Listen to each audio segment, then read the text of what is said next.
lagi shalom. Saya percaya kita di sini adalah percaya kalau misalnya hari ini adalah hari yang Tuhan udah berikan buat kita untuk menyembah dan memuji Tuhan, amin. Mari sama-sama saya undang kita untuk bangkit berdiri semuanya, yuk. Kita percaya kalau Tuhan kita lebih besar dari segala persoalan yang kita miliki, amin. Tuhan kita ajaib, amin. Sama-sama sorakan,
sama-sama ayo TPM kita mau sorakan haleluya.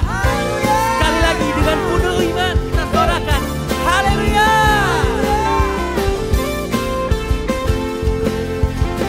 Sama-sama kita katakan dia kekuatan. Yesus kau kekuatan di hidupku, gak akan pernah gentar langkahku Tuhan.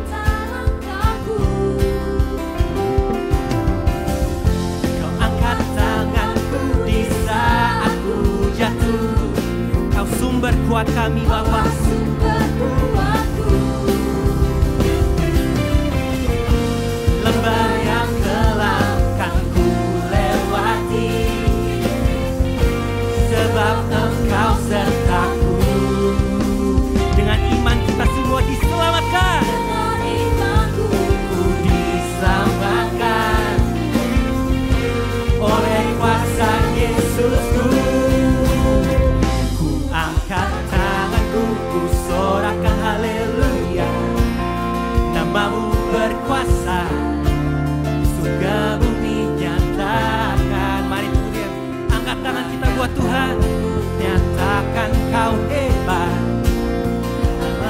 perkasa, berkuasa selamanya.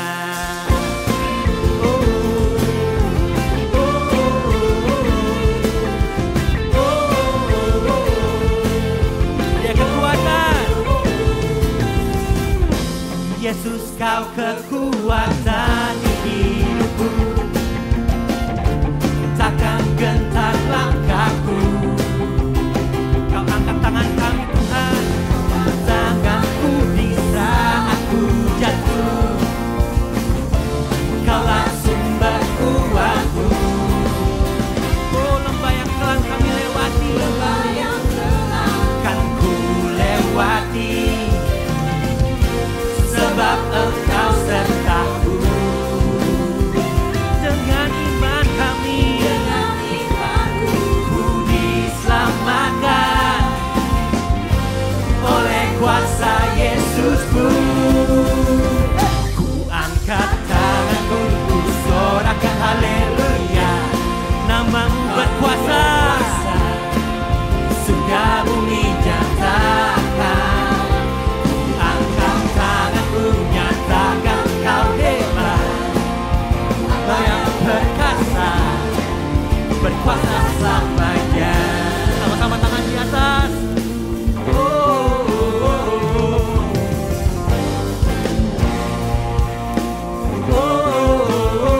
Cuma Engkau sumber kekuatan kami Tuhan.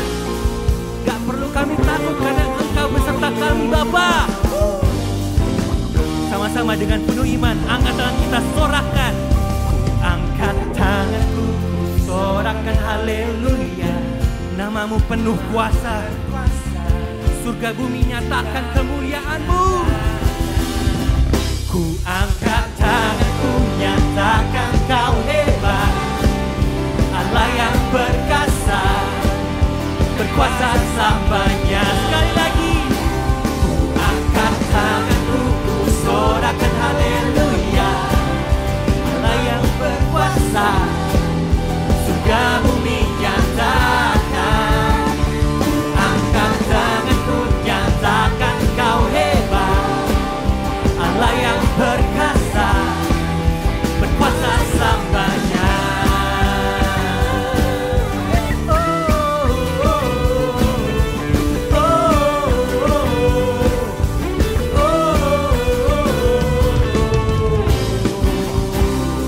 Ayo angkat tangan kita, beri kemuliaan buat Tuhan kita, ya Yesus yang sungguh besar. Haleluya, haleluya. Teman-teman sebelum duduk, tos kiri kanannya dulu, katakan, kamu keren banget sih.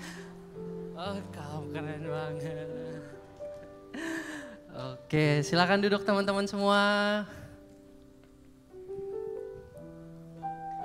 Senang sekali kita bisa berkumpul bersama ya di dalam 2PM di rumah kita, di mana kita bisa bersama-sama menyembah Tuhan dan memuliakan Tuhan. Hari ini aku juga senang banget ketemu temen yang udah lama nggak kelihatan, ada Philip di belakang, boleh berikan tepuk tangan. Lewat kehidupannya luar biasa sekali, Tuhan tolong dia dari yang benar-benar istilahnya tidak ada harapan ya bro ya. Tapi Tuhan benar-benar ubahkan, Tuhan sembuhkan sampai bisa duduk di tempat ini, itu semua karena kemuliaan Tuhan. Utang kesaksian ya bro di sini ya. Langsung ditembak. Aku juga mau cerita tadi sebelum kita mulai, kita para pengerja ada mercy seat di mana kita berkumpul, kita berdoa, dan ada satu kesaksian dari Bang Pen, salah satu pengerja di tempat ini. Dan dia ceritakan Tuhan memakai anak kecil umur 12 tahun hanya dengan kalimat simple, Yesus sayang sama kamu.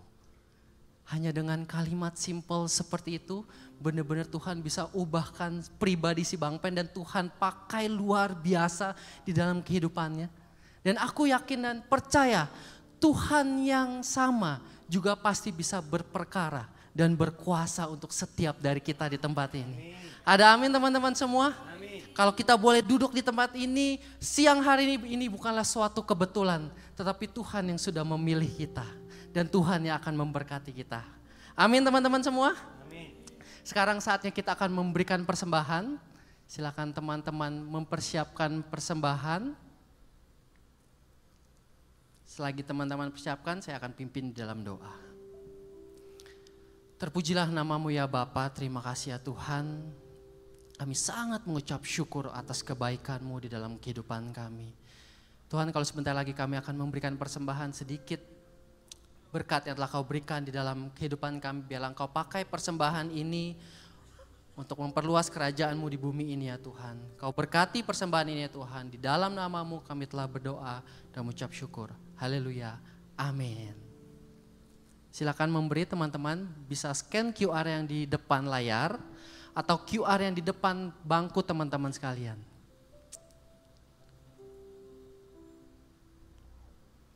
Nah, yang gak sabarnya nih aku tunggu ya siang hari ini. Kita akan dilayani oleh leader kita, oleh orang yang benar-benar di-anoint Tuhan begitu luar biasa. Mari kita berikan tepuk tangan untuk pastor kita, Pastor Eradi. Dari Mercy Seat aja Tuhan udah bekerja luar biasa, Roh Kudus udah bekerja luar biasa. Kita para pengerja tadi siang tuh benar-benar wah banjir semua. Ini saya juga banjir, udah lengket mata.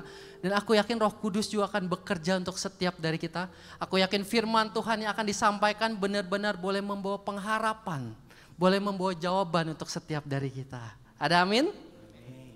Dan pengumuman selanjutnya multimedia boleh tampilkan acara. Wow, berikan tepuk tangan buat teman-teman cool kita.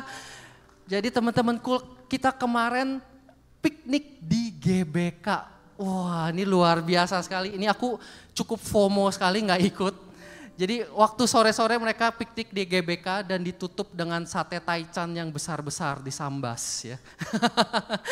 So teman-teman, bagi teman-teman yang belum join cool, wah rugi banget, bener-bener rugi banget.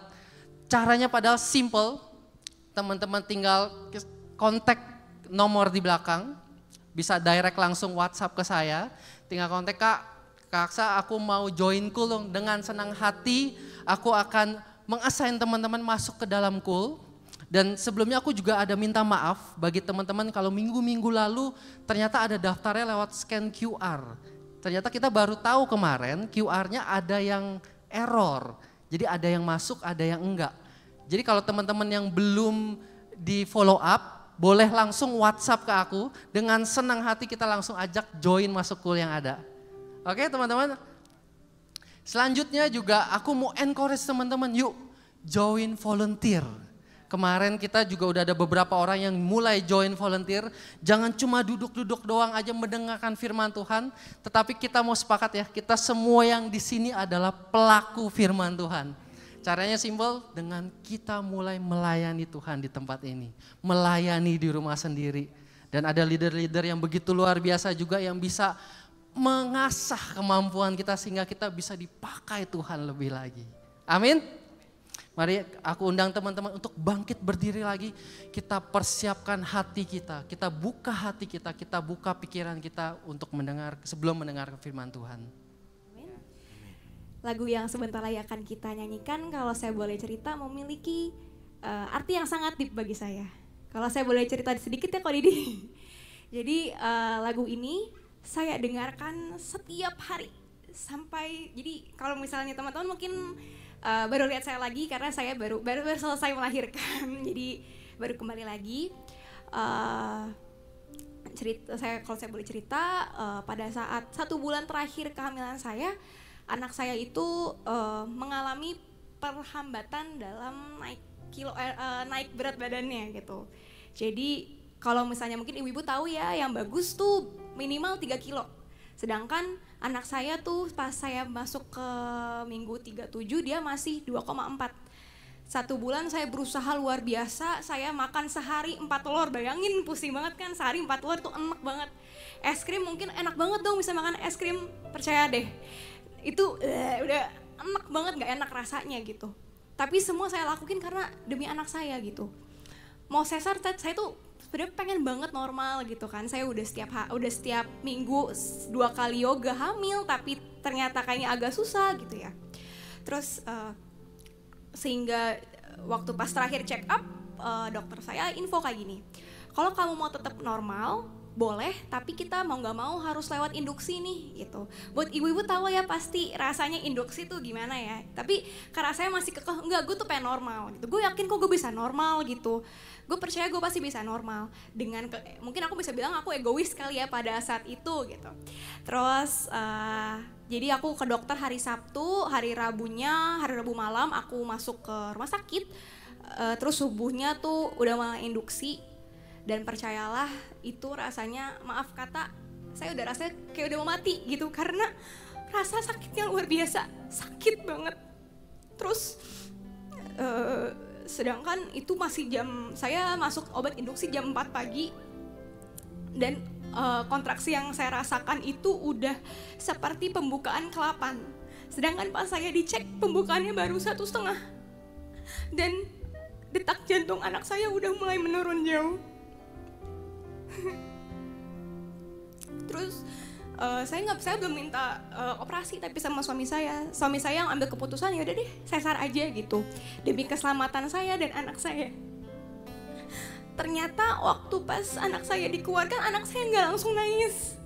Ternyata anak saya mukanya udah membiru. Dia ternyata udah kehabisan oksigen.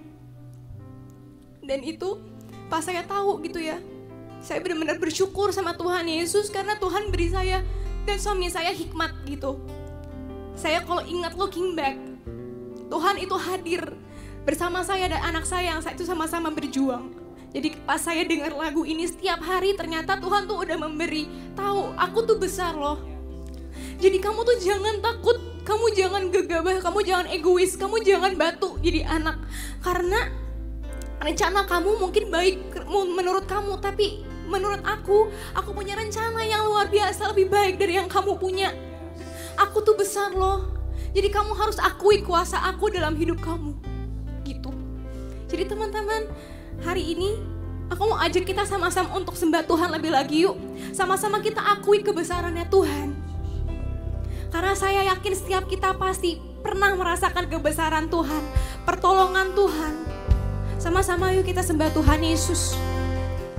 Terima kasih Tuhan Yesus buat kebaikan-Mu dalam hidup kami ya Tuhan. Terima kasih Tuhan. Ini setiap kami Tuhan. Kami mengangkat tangan kami Tuhan Yesus. Kami mau nyatakan bahwa Engkau adalah satu-satunya Allah dalam hidup kami ya Bapa. Yes Jesus. Ajar setiap kami berserah ya Tuhan.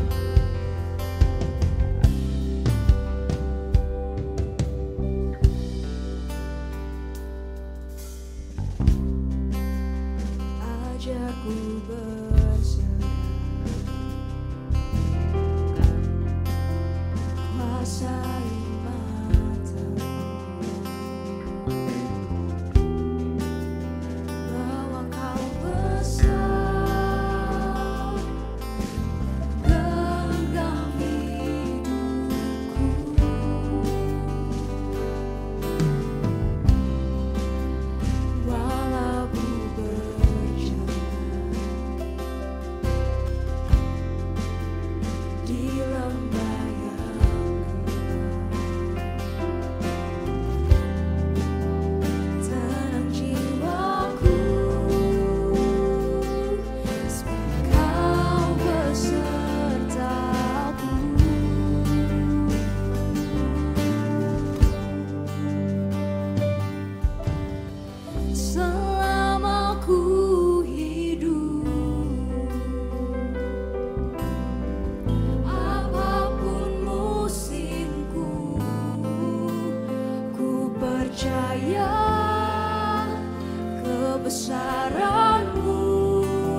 surga bumi kan menyembah Yesus. Mari sama-sama aku iman di hadapan Tuhan Yesus. Katakan, Kau yang berkuasa, surga bumi kan menyembah Yesus, Raja segalanya, dan Kau yang berdaulat.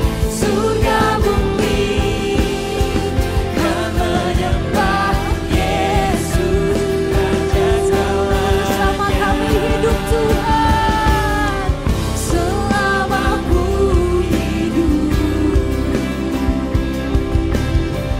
apapun musimku, ku percaya kebesaran-Mu,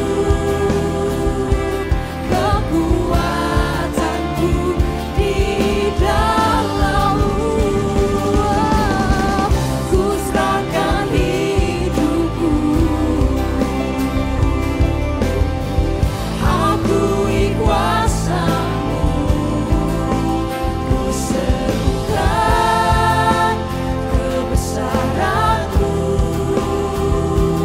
masa depanku. Mari dengan iman boleh kita menyatakan kepada Tuhan, selama ku hidup. Kami angkat tangan kami Tuhan Yesus, apapun musimku, ku percaya kebesaran-Mu Tuhan, kekuatan-Ku di dalam-Mu. Ku serahkan hidupku, akui kuasa-Mu, ku serukan kebesaran-Mu, masa depanku terjaga di tangan-Mu. Kami menyembah-Mu Tuhan, Allah kami yang berdaulat, Allah kami yang berkuasa. Kami angkat tangan kami Tuhan, kami memandang wajah-Mu, menyembah-Mu Tuhan Yesus dengan segenap hati kami.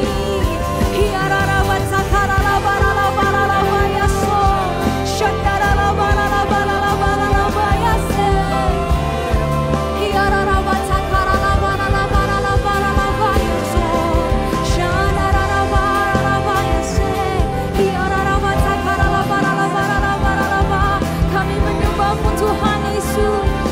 Terima kasih Tuhan Yesus.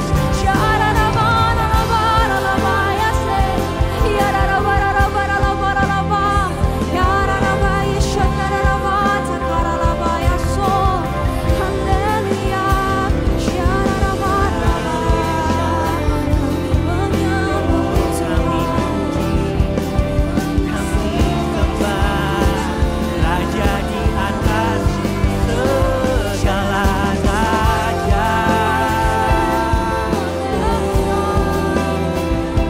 Inilah hidup kami, inilah hidup kami, semuanya milik-Mu Tuhan, semuanya untuk-Mu Tuhan. Aku percaya, sama-sama kita katakan, kami mau percaya Tuhan akan setiap janji-Mu dalam kehidupan kami Tuhan. Ku berseru, Kau pun mendengar, ku berserah. Mari sama-sama sekali lagi dengan iman kita katakan, aku percaya, aku percaya,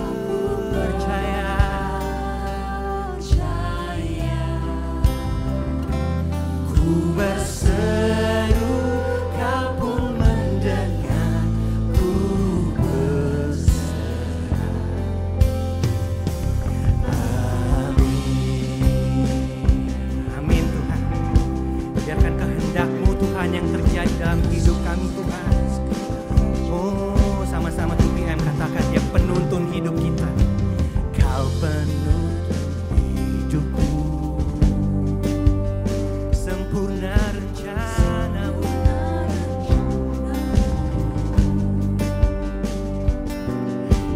Hanya Kaulah harapan, Kaulah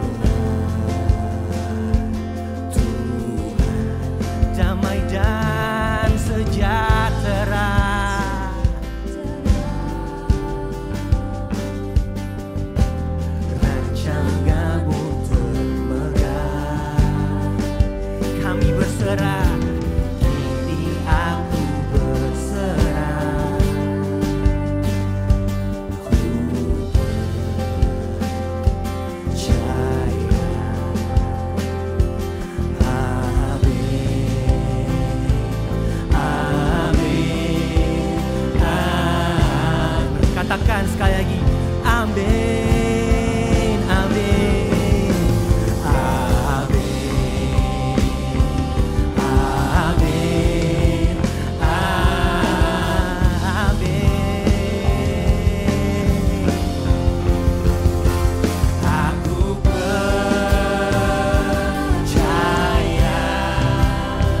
Haleluya. Kami berserah kepadamu Tuhan siang hari ini. Karena kami tahu kami melayani Tuhan yang hidup. Tuhan yang sanggup mendengar doa kami. Tuhan yang sanggup mendengar keluhan hati kami. Dan Tuhan yang mempunyai jawaban atas doa-doa kami. Kami menyembah-Mu Tuhan karena kami tahu bahwa Engkau layak disembah. Tuhan jamah kami hari ini. Jangan lewatkan satu orang pun di tempat ini. Hamba berdoa untuk semua para dewasa muda di tempat ini.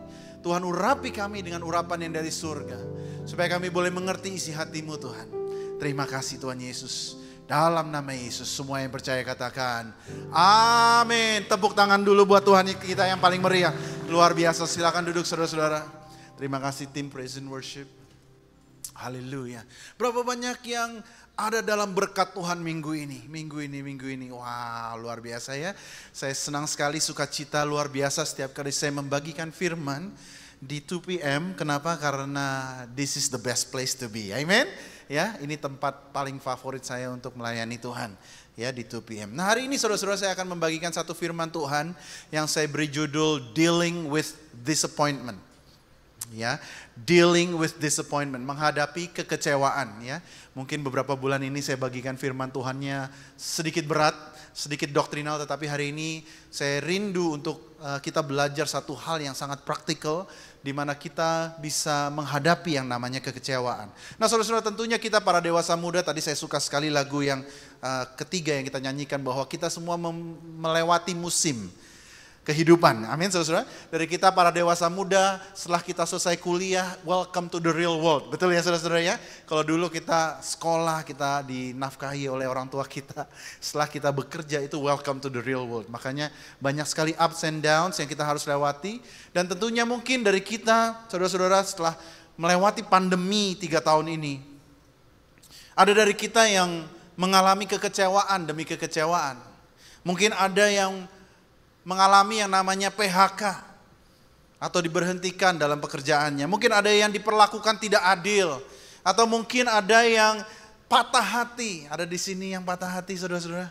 Jangan angkat tangan, berseru kepada Tuhan. Amin saudara-saudara ya.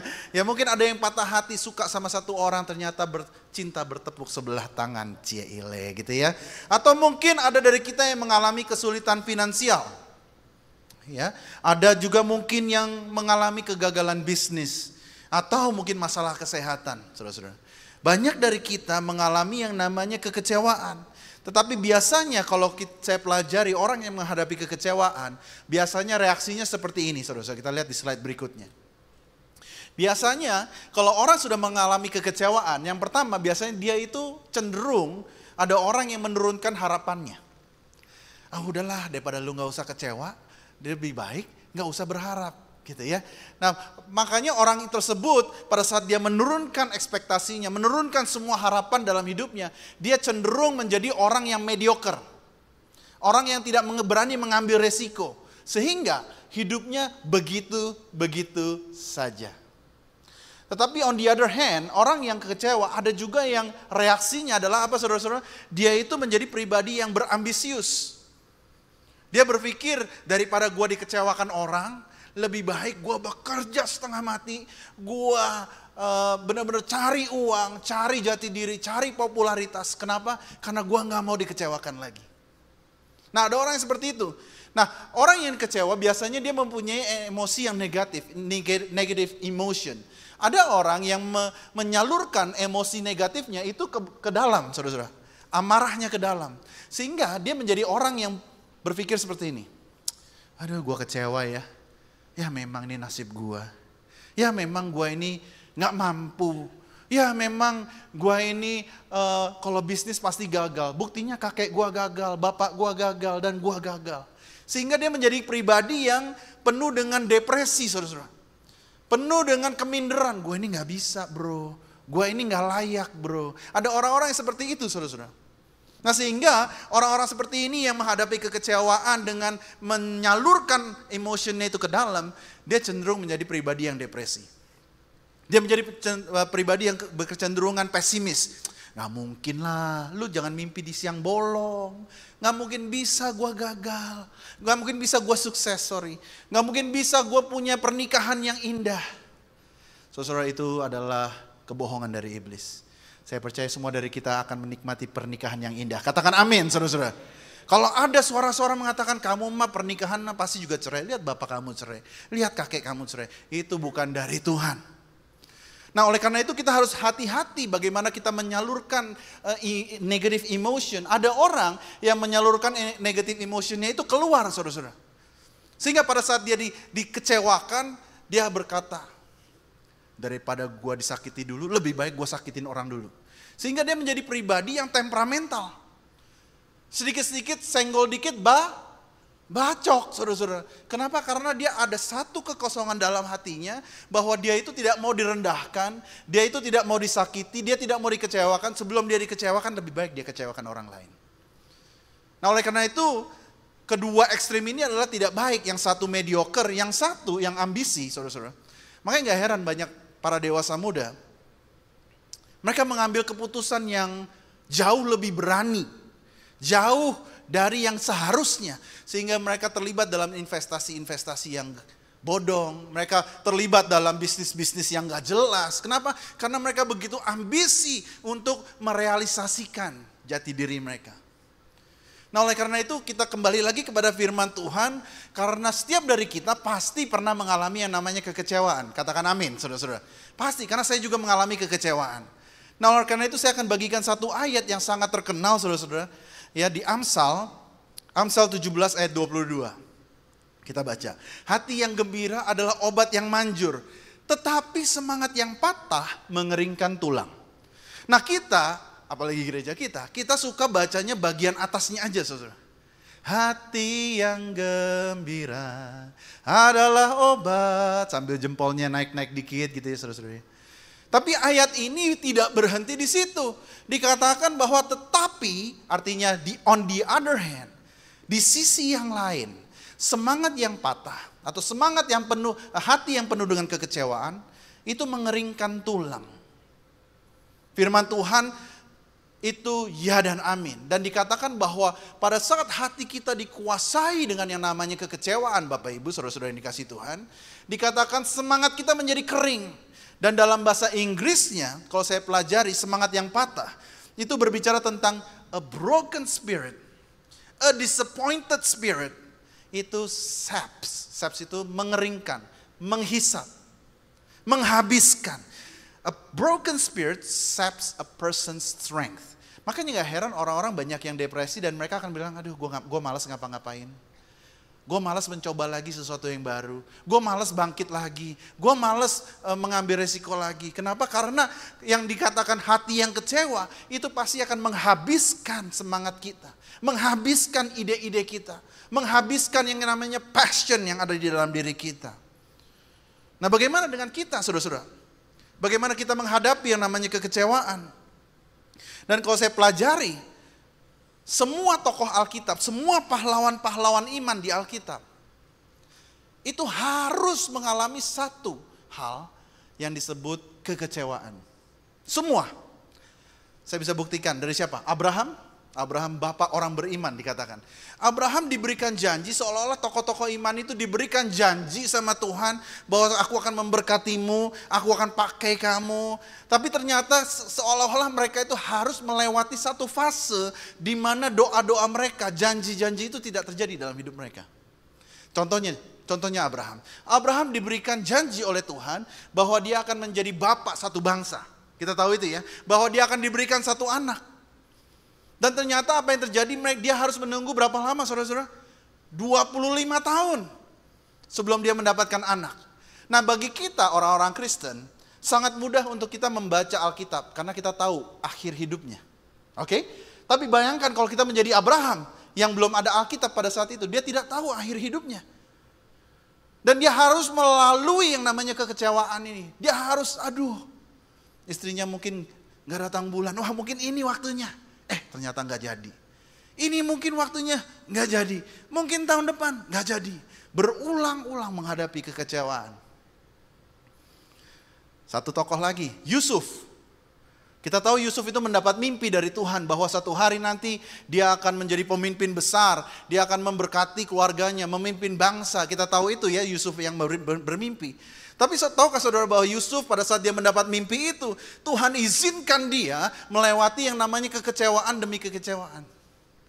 Tentunya yang pertama dia dijual oleh keluarganya sendiri. Bayangkan dijual oleh keluarganya sendiri. Mungkin dari kita tidak ada yang dijual sama keluarganya sendiri, saudara-saudara. Selain dijual, dia menjadi budak. Selain menjadi budak, apalagi saudara-saudara?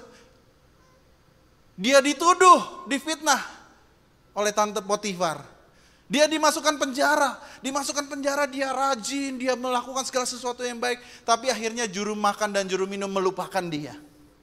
Mungkin ada di sini kita yang dilupakan oleh teman baiknya. Yusuf pun mengalami hal yang sama. Seolah-olah tokoh-tokoh pahlawan iman ini harus melewati satu hal yang namanya kekecewaan. Baru Tuhan bisa angkat mereka. Oleh karena itu saudara-saudara, kalau kita mengalami kekecewaan hari ini, percayalah Tuhan punya rencana yang dahsyat bagi kita. Amin saudara-saudara. Bahwa kita ini tidak sendirian mengalami yang namanya kekecewaan. Semua orang di Alkitab itu mengalami yang namanya kekecewaan. Nah oleh karena itu saya akan ajak saudara-saudara untuk belajar dari salah satu tokoh favorit saya.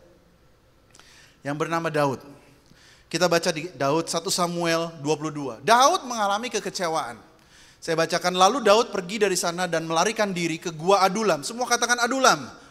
Adulam. Ketika saudara-saudaranya dan seluruh keluarganya mendengar hal itu, pergilah mereka ke sana, mendapatkan dia, berhimpun juga kepadanya setiap orang yang dalam kesukaran.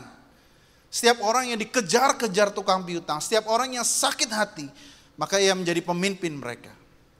Bersama-sama dengan dia ada kira-kira 400 orang. Nah saudara-saudara, kita tahu cerita ini, barusan kita baca bahwa Daud itu bersembunyi di satu gua, saudara-saudara. Namanya Adulam. Dia bersembunyi kenapa? Karena Saul dan banyak tentara-tentara Saul itu sedang mengejar dia dan ingin membunuh dia. Kita tahu ceritanya bahwa Saul itu jealous atau iri dengan si Daud ini. Sehingga dia itu harus berlindung di satu gua yang namanya Adulam. Tetapi kalau saya berikan konteks kepada saudara-saudara, di pasal ini, Daud itu sudah diurapi menjadi raja. Di depan banyak orang, Samuel mengambil anointing oil itu dan diurapi. Dia itu sudah diurapi menjadi raja. Dan Daud di sini sudah mengalahkan yang namanya Goliat, saudara-saudara. Dan dia sudah dikatakan bahwa para perempuan orang Israel berseru-seru kepada dia. Dia itu terkenal dan disukai oleh banyak orang, saudara-saudara. Dan bukan hanya itu, dia itu sepak terjang militernya. Perang lawan ini menang, perang lawan ini menang, perang lawan ini menang. Dan yang terakhir jangan lupa bahwa Daud itu menantu raja, saudara. Percaya deh kalau menantu raja pasti hidupnya enak. Amin saudara-saudara. Tetapi Tuhan izinkan Daud, orang yang mengalahkan the giant, orang yang diurapi menjadi raja. Tuhan izinkan Daud untuk masuk ke dalam satu gua namanya Gua Adulam. Kalau saya jadi dia, pasti saya kecewa, saudara-saudara. Mungkin saya berpikir, saudara-saudara, oh bukankah aku ini harusnya ada duduk di tahta kerajaan Israel? Kenapa aku duduk di dalam Gua Adulam? Bukankah pasukan-pasukan elit itu mestinya menjadi anak buahku? Kenapa mereka sedang mencari dan ingin menghabisi hidupku? Bukankah orang-orang yang bersorak-sorai atas namaku, mereka adalah orang-orang yang menyukai diriku? Kenapa aku menjadi orang yang harus bersembunyi di antara orang banyak? Seolah-olah dia itu ada di dalam satu gua kekecewaan, saudara-saudara, di mana dia itu harus duduk, diam, dan menghadapi yang namanya kekecewaan. Adulam, saudara-saudara, dalam bahasa aslinya, itu artinya tempat berlindung, tempat bersembunyi, retreat, mundur. Dan mungkin saudara-saudara hari ini di 2PM, para dewasa muda, mungkin ada dari kita yang saat ini juga ada di dalam fase yang sama, di mana kita itu sedang dikuasai yang namanya kekecewaan. Kita itu berlindung, kita itu tiarap, kita itu diam, kita itu mundur, kita itu tawar hati, kita itu bertanya-tanya. Bukankah Tuhan itu baik? Tetapi kenapa Tuhan izinkan masalah demi masalah terjadi dalam hidupku? Bukankah Tuhan baik? Kenapa dia izinkan bisnisku gagal? Bukankah Tuhan itu baik? Kenapa dia izinkan aku tidak mengalami kegagalan relationship? Nah saudara-saudara, Jika kita ada di dalam fase itu, sama dengan saya, saudara-saudara. Saya pun menghadapi yang namanya kekecewaan. Baru minggu ini saya sharing sama leaders-leaders. Saya bilang saya sangat lagi kurang semangat. Kenapa? Karena saya merasa kecewa gitu ya, saudara-saudara. Nah, tapi hari ini izinkan saya untuk membagikan firman Tuhan ini supaya kita belajar bagaimana Daud ini menghadapi yang namanya kekecewaan. Kalau kita tahu Alkitab, kita bisa baca akhir hidupnya Daud itu menjadi raja. Kita tahu itu. Tapi bayangkan kalau kita jadi Daud pada saat itu. Mestinya dia ada di tahta singgasana raja, tetapi dia ada dalam gua. Nah, oleh karena itu kita belajar 3 hal dari Daud. Apa yang harus kita lakukan pada saat kita sedang ada di dalam keadaan kecewa? Saudara-saudara siap? Yang pertama, yaitu Daud tetap produktif, saudara-saudara. Dikatakan di ayat 2, ketika saudara-saudaranya dan seluruh keluarganya mendengar hal itu, pergilah mereka ke sana mendapatkan dia, berhimpun juga kepadanya setiap orang yang dalam kesukaran. Setiap orang yang dikejar-kejar tukang piutang, setiap orang yang disakiti hatinya, maka ia menjadi pemimpin mereka. Bersama dia ada kira-kira 400 orang. Nah, saudara-saudara, Daud walaupun dalam keadaan kecewa, walaupun dia belum melihat jawaban doa, walaupun dia belum melihat titik terang, saudara-saudara, dikatakan bahwa banyak orang datang berkumpul dan dikatakan Daud itu menjadi pemimpin mereka. Percaya deh saudara-saudara, ngurusin 250 orang kayak begini, itu gak gampang saudara-saudara.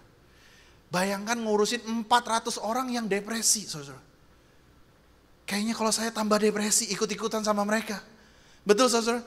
Orang-orang yang dikejar-kejar piutang, orang-orang depresi datang. Tapi firman Tuhan katakan, ia menjadi pemimpin mereka. Artinya apa? Di dalam kekecewaannya, di dalam situasi di mana doanya belum dijawab, dia menjadi pemimpinnya. Dan artinya dalam menjadi pemimpin mereka adalah, artinya si Daud ini mengurus 400 orang ini dengan baik. Betul saudara? Dia harus atur makannya mereka seperti apa. Dia harus atur keluar masuk mereka seperti apa. Dia harus atur shift jaga siang sore malam seperti apa. Di dalam keadaannya yang kecewa, Daud tetap produktif. Nah saudara-saudara, saya tidak tahu bagaimana dengan saudara-saudara. Apakah pada saat kita kecewa kita mundur? Sudah gak usah gereja-gerejaan lagi. Sudah gak usah coba-coba yang macam-macam lagi. Atau kita belajar dari Daud hari ini, bahwa kita menjadi pribadi yang tetap produktif. Saya akan bacakan di 1 Petrus, saudara-saudara. 1 Petrus 4 ayat 19. Dikatakan, karena itu baiklah juga mereka yang harus menderita. Karena kehendak Allah, menyerahkan jiwanya dengan selalu berbuat baik kepada pencipta yang setia. Saudara, firman Tuhan mengajarkan kita hari ini, walaupun engkau belum mendapat jawaban doa, walaupun kau masih mempunyai banyak pertanyaan demi pertanyaan yang belum dijawab oleh Tuhan, saya berdoa bahwa kita semua para dewasa muda tetap produktif mengajar hal-hal yang baik. Katakan amin saudara-saudara. Jangan mundur, jangan patah hati, jangan cemberut saudara-saudara. Tapi mari kita serahkan jiwa kita, Tuhan, aku tetap mau melakukan yang baik. Aku tidak mau mundur, apalagi mundur dari pelayanan, apalagi mundur dalam membangun hubungan. No, I want to do what is right. Nah pertanyaannya, apa sih produktif itu? Saya mendapat definisi ini dari anak saya yang umur 8 tahun minggu ini. Dia suka nonton Frozen, saudara-saudara ya. Dan kita suka nonton Frozen 1 dan Frozen 2. Ada di sini yang nonton Frozen 2? Ada ya? Saudara pasti ingat scene waktu Olaf itu menguap. Ada yang tahu? Olaf menguap dan si Anna itu bernyanyi. Lagunya The Next Right Thing. Nah, produktif itu ini, saudara. Kita buka. Tetap produktif artinya ini. Doing the next right thing. And doing the next thing right. Katakan amin, saudara. Walaupun hidupmu dalam kekecewaan, jawaban doamu belum datang, pekerjaan itu belum ada, breakthrough itu belum ada, anak itu belum datang, pacar itu belum datang. Let me tell you, Tuhan rindu untuk kita tetap produktif. Artinya apa? Keep doing the next right thing. Katakan amin. Dan pada saat kita tahu apa yang harus kita lakukan, do it right. Jangan setengah hati. Jika engkau tahu bahwa Tuhan rindu untuk kamu melayani. Layani dia. Dan jangan layani dengan cemberut, layani dengan sepenuh hati. Katakan amin. Jika Tuhan tak menaruh hati di dalam hatimu bahwa engkau harus terus bekerja memberikan yang terbaik di kantor, walaupun engkau belum melihat titik terang, kau lakukan itu dengan yang baik dan yang terbaik. That's productive. Daud pun, saudara-saudara, lakukan itu. Dia bisa sama seperti kita. Bukannya gue ini raja. Bukannya gue ini mengalahkan Goliat. Jasa gue, lu lihat dong jasa gue. Bukankah kita gitu ya? Supaya orang Kristen, lu gak tahu gue ini siapa. Tapi Daud tuh tidak seperti itu. He kept on being productive.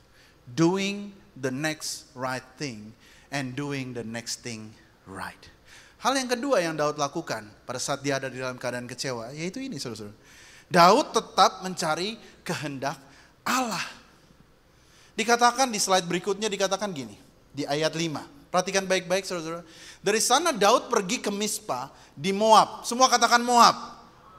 Dan berkata kepada raja negeri Moab, izinkanlah ayahku dan ibuku tinggal padamu sampai aku tahu apa yang dilakukan Allah kepadaku. Nah di sini menarik. Kalau kita baca firman Tuhan ini sekilas, if we read it very fast, then we will miss the meaning of it. We will miss the essence of it.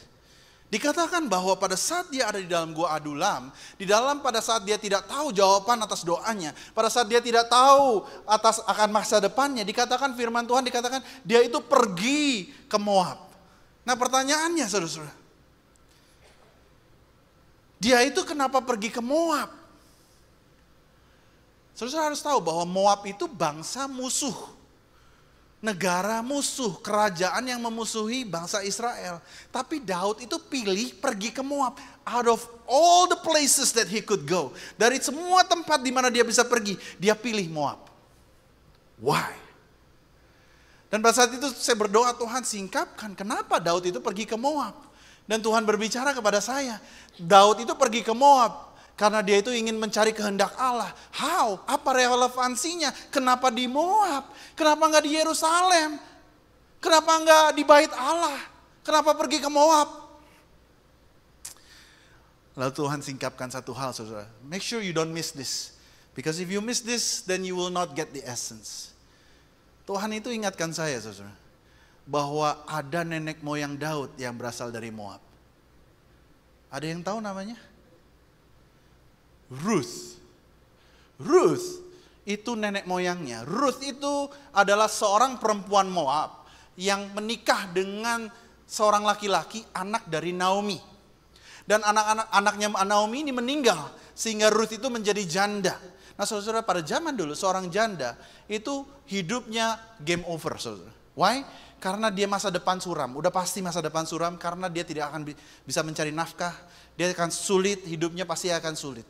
Apalagi dia itu bukan bagian dari orang Israel, dia itu orang Moab. Tetapi kita ingat ceritanya bahwa ternyata Ruth itu kembali bersama dengan Naomi ke tanah perjanjian ke Israel. Sehingga dia bertemu dengan satu orang penebus. Katakan penebus saudara-saudara. Namanya Boaz. Dan Boaz menikah dengan Ruth. Dan Boaz dan Ruth itu melahirkan yang namanya Obed.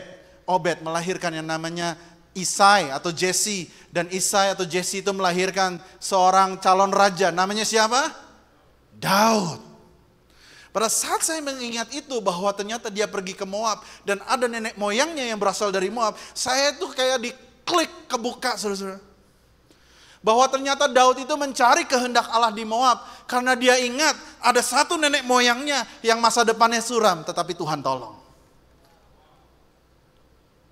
Dan dia berkata, kalau dulu Tuhan bisa berperkara atas nenek moyangku, pasti kehidupanku dia bisa tolong. Katakan amin.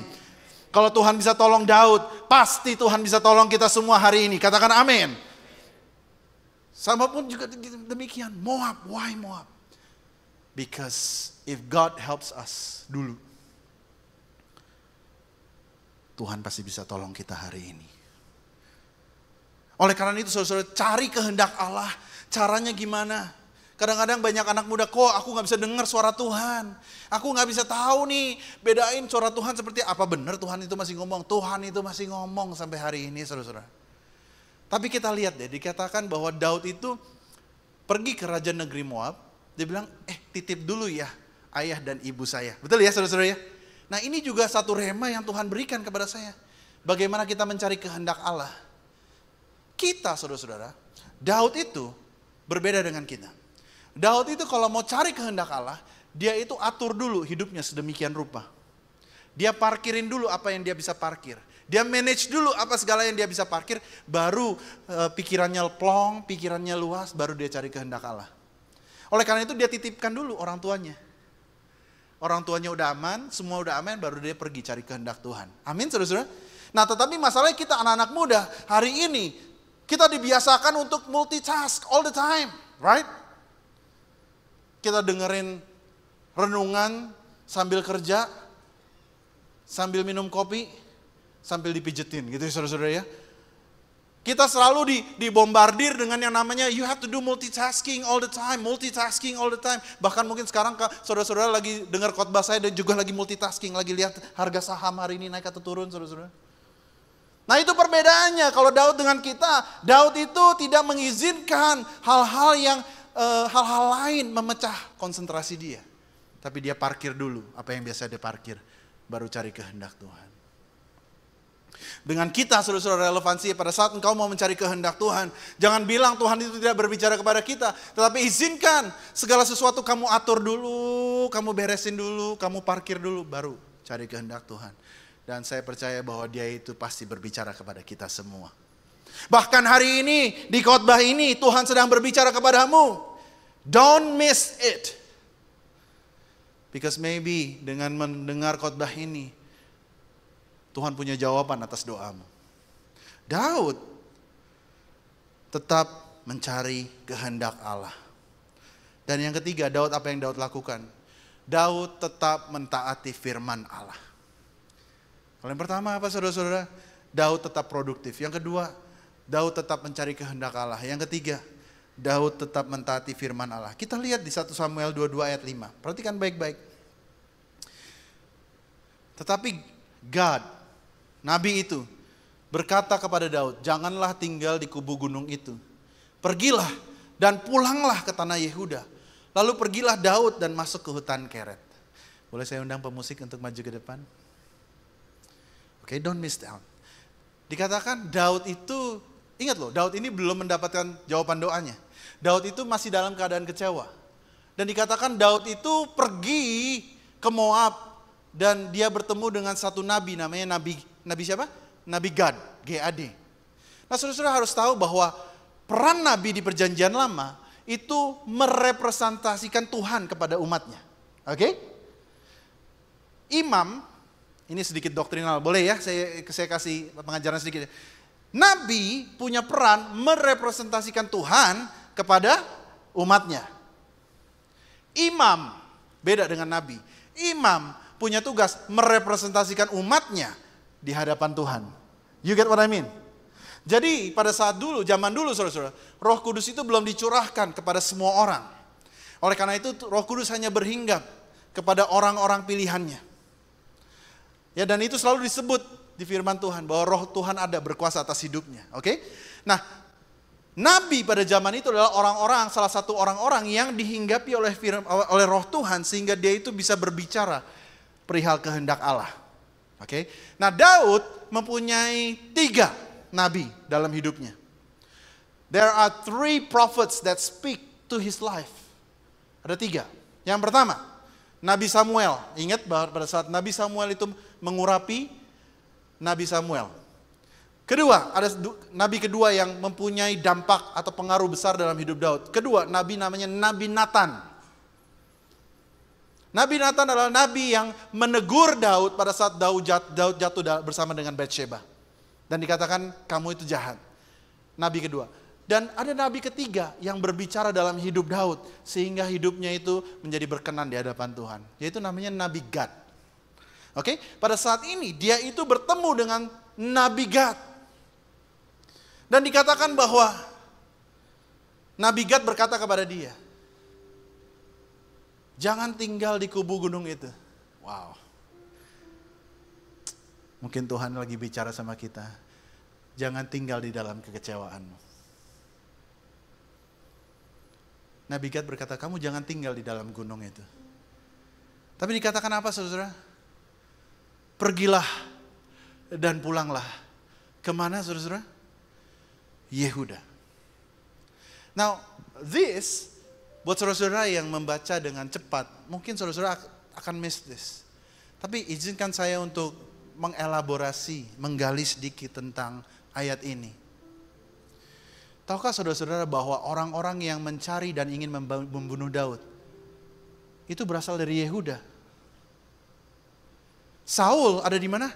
Di Yehuda. Tentara-tentara elit yang dikerahkan untuk Daud itu ada di mana saudara-saudara? Yehuda. But yet God told David, kamu balik ke Yehuda. Nah saudara-saudara, kalau saya baca ini misi bunuh diri saudara-saudara. Saya akan bertanya-tanya, loh ini gak salah ya perintah Tuhan? Bukankah orang yang cari saya itu ada dari Yehuda, tetapi saya disuruh pulang ke Yehuda. But here's the thing, dan saya rindu kita semua belajar ini. Here's the thing. Pergilah dan pulanglah ke tanah Yehuda. Dan dikatakan, lalu pergilah Daud. Tidak dikatakan saudara-saudara, lalu negosiasilah Daud. Lalu tunda-tundalah Daud. Lalu Daud kasih ide pergi ke tempat lain kepada Tuhan. Di sini saya belajar. No wonder Tuhan itu pilih Daud, saudara-saudara. No wonder Tuhan bilang, saya sudah menemukan seseorang yang berkenan di hatiku. No wonder God said, I have found a man after my own heart. Ternyata ini jawabannya. Daud itu taat, saudara-saudara. Beda dengan kita. Saat kita mendengar firman Tuhan, kita tahu apa yang harus benar kita lakukan. Yang sering kita lakukan apa, saudara? Kita nego, kita tunda-tunda, kita acuh tak acuh. Kita tahu bahwa kita harus meninggalkan dunia gemerlap misalnya. Tapi kita pura-pura gak dengar. Kita tahu bahwa mungkin kita harus mengampuni si A, si B. Tetapi kita pura-pura setting sehingga kita tidak bisa bertemu dengan orang itu. Mungkin Tuhan berbicara kepada kita bahwa kita harus memberi ke dalam rumah Tuhan. Tapi seringkali kita negosiasi dengan Tuhan. Kita pakai pikiran kita pakai kepintaran kita untuk negosiasi dan berdebat dengan Dia. Tapi hari ini saya rindu untuk berbicara kepada saudara bahwa Daud berbeda, saudara. Daud pergi. Dia tidak tahu masa depannya. Tapi bagi dia, saudara, mentaati firman Allah itu jauh lebih penting dari masa depannya. Wow. Come on, somebody said amen. Somebody said amen. Saya gak tahu saudara-saudara siapa dan mungkin masalah besar dalam hidupmu. Kau menghadapi kekecewaan demi kekecewaan. Kau berdoa untuk satu hal tetapi tidak kunjung datang. But can I tell you, even though your prayers haven't been answered, yuk kita tetap taat kepada Tuhan. Kita katakan, ya Tuhan. Ya Tuhan, ini aku. Tuhan, walaupun jawaban doaku belum datang. Here I am. Use me. Here I am. I am your servant. Aku hambamu Tuhan, pakai aku. Nah Daud ada di dalam satu gua namanya Adulam, saudara-saudara. Dia ada di dalam gua kekecewaan. Dia ada di dalam gua pada saat dia itu mempertanyakan Tuhan. Dia kecewa dan dia bingung. Tapi saya mau katakan ada satu kabar baik hari ini yang mau saya bagikan kepada saudara-saudara. Saudara, don't miss this. Ada satu pribadi lagi yang dilambangkan oleh Daud. Daud itu melambangkan satu pribadi. Kalau saudara-saudara pernah mendengar khotbah saya berapa bulan yang lalu.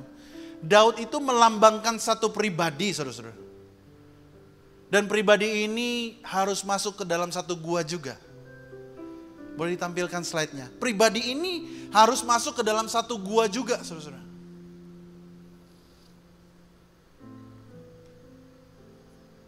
Dia tidak berbuat salah. Dia tidak berbuat dosa.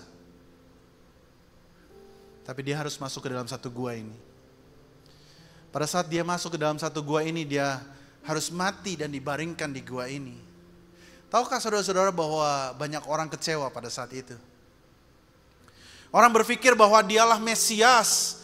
Bahwa dialah Mesias dalam arti dialah pembebas bangsa Israel secara politik dan militer. Bahwa dialah orang yang menyembuhkan. Semestinya dia selalu ada bersama-sama dengan kita. Dengan demikian dia terus bisa menyembuhkan kita, menolong kita, memberi kita makan. Tapi dia harus masuk ke dalam gua ini, saudara-saudara. Untuk saudara dan saya. But this time, it's different. Dialah Daud yang sempurna. Dia tidak tinggal di dalam gua ini, tapi dia bangkit untuk selama-lamanya. Why am I telling you this? Saudara, bagi saudara-saudara yang kecewa. Mungkin saudara-saudara pernah kecewa dengan gereja, dengan pemimpinmu, dengan bosmu, dengan kehidupan finansialmu, kesehatanmu, saudara-saudara. Let me tell you. Kita semua bisa menang atas yang namanya kekecewaan. Katakan amin. Why? I'm sure. Because my Savior, penyelamatku, masuk ke dalam gua, menebus kekecewaanku dan kekecewaanmu. Starting point kita beda, saudara-saudara. Not just a matter of, kita positive thinking yuk, No. Christianity is not about positive thinking. But Christianity is about, there is a Savior that died for you and me, menebus kekecewaan kita. Dia juga masuk ke dalam gua ini. Dia sedang berbicara kepada kita. Aku pun masuk ke dalam gua kekecewaan. Tapi aku menang. Dan jika engkau di dalam aku, engkau pun pasti bisa menang. Katakan amin, saudara-saudara. Wow. Saudara, saya sedikit cerita ya. Tahun ini, boleh minta singers untuk maju ke depan sekalian, sebentar lagi kita sudah selesai. Tahun ini adalah tahun ke-25 saya melayani Tuhan. 25 tahun saya melayani Tuhan.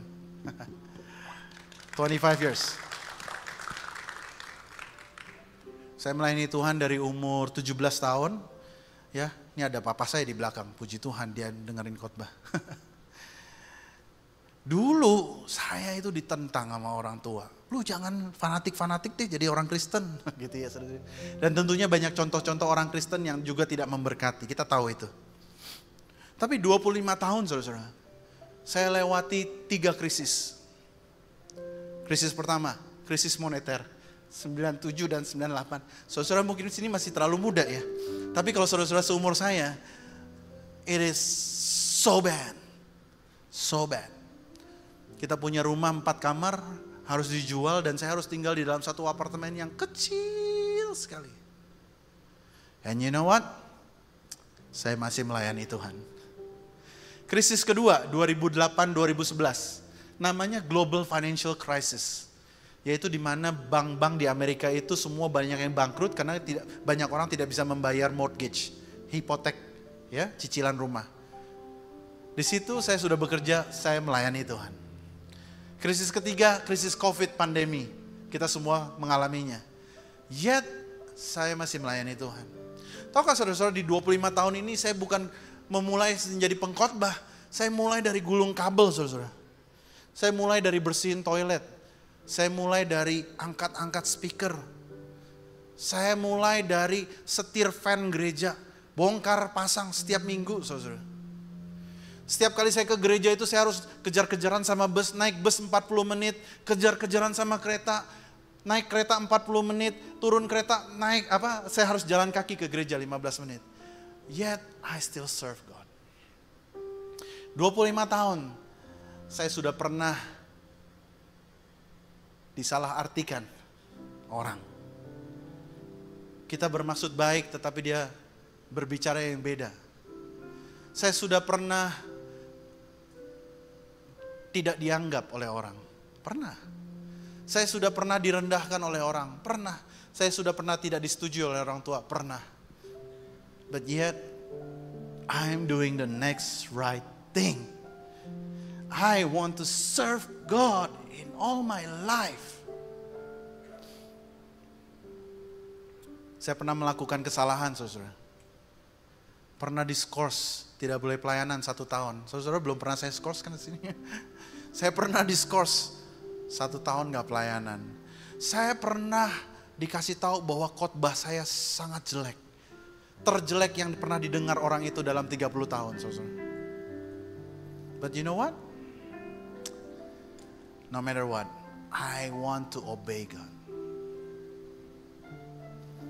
Saya pernah mengalami situasi di mana saya mendoakan mama saya. Saudara tahu pasti mama saya. Besok itu 40 hari kami mengingat kepergiannya. Saya berkata-kata kepada Tuhan, Tuhan aku melayani banyak orang. Aku habiskan hidupku melayani banyak jemaat Tuhan. Kadang-kadang saya harus mengalami apa yang tadi saya katakan. Kadang-kadang gak enak, kadang-kadang merasa tidak dianggap. Tapi Tuhan masa sih Tuhan gak bisa jawab doa saya yang satu ini. Yet Tuhan izinkan mama saya itu harus dipanggil ke rumah Bapa. Kecewa kadang-kadang ada rasa pertanyaannya. But you know what? I choose to say yes to him. Why? Karena saya tahu penyelamat saya tetap melakukan bagiannya. Yesus itu bisa memilih untuk tidak mati di atas kayu salib. Yesus itu bisa memilih quit pada saat dia diludahi, dipukul, difitnah. Tapi dia setia, bahkan setia sampai akhir. Oleh karena itu saudara-saudara yang dikasihi Tuhan, saya tidak tahu kondisimu, situasimu. Mungkin kau dikecewakan orang, mungkin kau dikecewakan oleh situasi, mungkin kau mengecewakan dirimu sendiri. But ada satu kabar baik, bahwa Yesus Kristus mati di atas kayu salib untuk menebus kekecewaan kita semua. Dan dia ada di sini untuk menjamah kita semua siang hari ini. Amin, saudara. Mari kita tundukkan kepala. Haleluya. Haleluya. Shikara bala bala bala. Ku buka hati untuk jamahanmu, berserah penuh.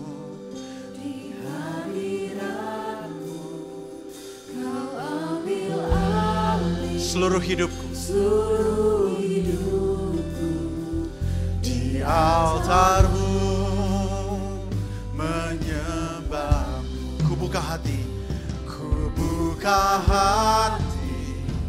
untuk jamahanmu, berserah penuh. Yes Lord Jesus. Ambil alih seluruh hidupku di altarmu menyembah. Mari kita bangkit berdiri sama-sama. Haleluya. Buka hati untuk jamahanmu, terserah penuh di hadiratmu.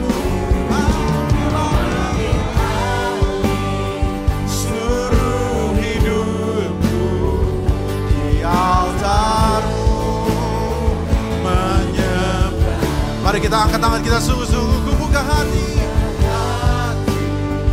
untuk jamahan, berserah penuh di hadiratmu.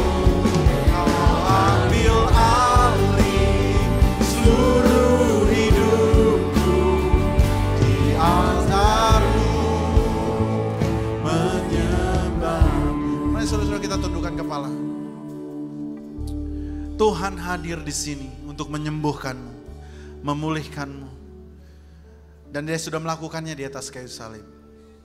Jika ada saudara-saudara di sini yang mau berkata, Tuhan sembuhkan hatiku dari kekecewaan, dari kepahitan.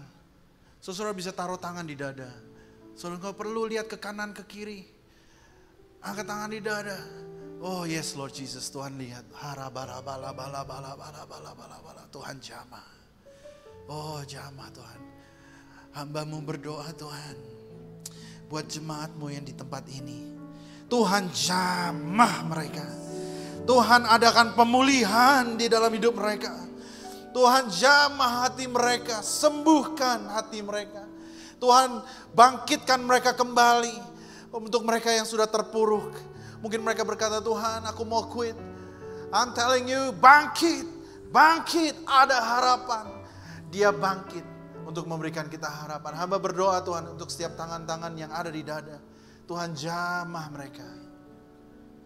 Haleluya, haleluya. Jamah, jamah, jamah, jamah, jamah. Ku buka hati untuk jamahan. Berserah penuh di hadirat-Mu. Kau ambil alih seluruh hidupku di altar-Mu, menyembah-Mu. Bapa, hamba-Mu selesai berbicara. Tapi hamba berdoa biar sungguh-sungguh ada kelepasan terjadi. Ada kebangkitan terjadi, ada kesembuhan terjadi di tempat ini. Tuhan, aku berdoa supaya ada generasi baru, para dewasa muda yang mengatakan iya kepadamu. Apapun yang terjadi, aku mau katakan iya, aku mau taat kepadamu Tuhan. Aku mau kembali kepadamu, aku mau kembali melayanimu, aku mau kembali ada di dalam rencanamu. Aku tidak mau lari lagi, tetapi I want to come back and serve you. Terima kasih Tuhan. Hamba bersyukur Engkau sungguh-sungguh baik bagi kami. Terima kasih Tuhan Yesus. Dalam nama Yesus, semua yang percaya katakan amin, amin, amin, amin, amin. Silakan duduk saudara-saudara yang dikasihi Tuhan. Wow, haleluya. Saudara-saudara, saya sangat diberkati hari ini. Terima kasih teman-teman sudah datang di sini. Saudara-saudara, tahukah saudara-saudara bahwa saya melihat banyak muka-muka baru rasanya ya. Saudara yang belum menemukan tempat ibadah yang reguler, boleh datang kembali setiap hari Minggu jam 2 siang di tempat ini. Mungkin formatnya agak berbeda tetapi Tuhannya sama saudara-saudara ya. Dan saya berdoa dari semua yang kita lakukan di tempat ini itu menjawab kebutuhan para dewasa muda. Yang memang firman-Nya lebih bersifat praktikal dan bersifat bobotnya memang untuk para dewasa muda. Karena kenapa? Saya punya hati untuk dewasa muda karena untuk menjadi dewasa muda itu tidak gampang. Yang pertama tentunya kita semua ini ada di dalam seperti satu race di mana kita harus membangun karir kita, membangun bisnis kita. Selain itu mungkin kita harus belajar menafkahi hidup kita dan menafkahi orang tua kita. Kita seperti ada di dalam satu gap di mana kita ini menjadi sandwich generation. Ya, kita masih punya orang tua tetapi kita sudah menikah dan punya anak. Banyak hal-hal yang terjadi, hiruk pikuk kehidupan terjadi di usia dewasa muda. Oleh karena itu saya rindu teman-teman di sini untuk tergabung di dalam komunitas kita. Kenapa? Karena you don't have to do it alone. We can do it together, saudara-saudara. Saya pun belum perfect, but I'm your friend. Kita semua di sini satu keluarga besar di mana kita bisa saling mendoakan dan saling menolong. Buat teman-teman yang sudah menikah, tentunya menikah juga mempunyai anak, tentunya satu fase yang tidak mudah. Mempunyai anak yang kecil, ya, mengurus satu bayi itu tidak mudah. Tadi seperti Alvira sudah bagikan.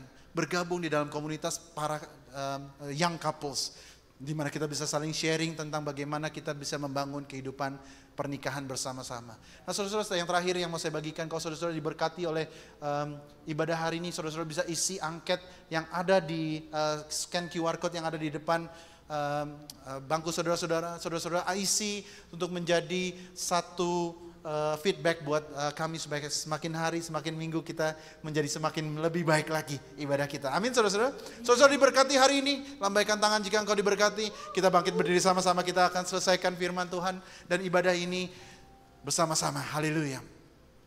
Bapak, kami bersyukur kalau kami sudah berada di dalam rumah Tuhan. There's no place I'd rather be. Bahwa kita ada di dalam rumah Tuhan, di dalam hadirat Tuhan. Tuhan, lebih baik kami 1 hari di rumah Tuhan dibandingkan 1000 hari di tempat lain. Hamba berdoa Tuhan untuk jemaat-Mu di tempat ini supaya Tuhan berkati mereka berlimpah-limpah. Saudara-saudara, angkat kedua belah tangan-Mu dan terimalah berkat dari Allah Bapa, kasih dari Kristus Yesus dan penyertaan Roh Kudus boleh ada bersamamu, memberkatimu, menjaga hidupmu, menjaga langkah-langkahmu. Biar kiranya apapun yang kau lakukan menjadi berhasil. Keluar masukmu dijaga Tuhan, bahwa hadiratnya mengikuti hidupmu dan kau menjadi berkat dan dampak dimanapun Tuhan tempatkan engkau. Pulanglah dan jadi berkat. Dalam nama Yesus, semua yang percaya katakan, amin. Selamat hari Minggu, God bless you.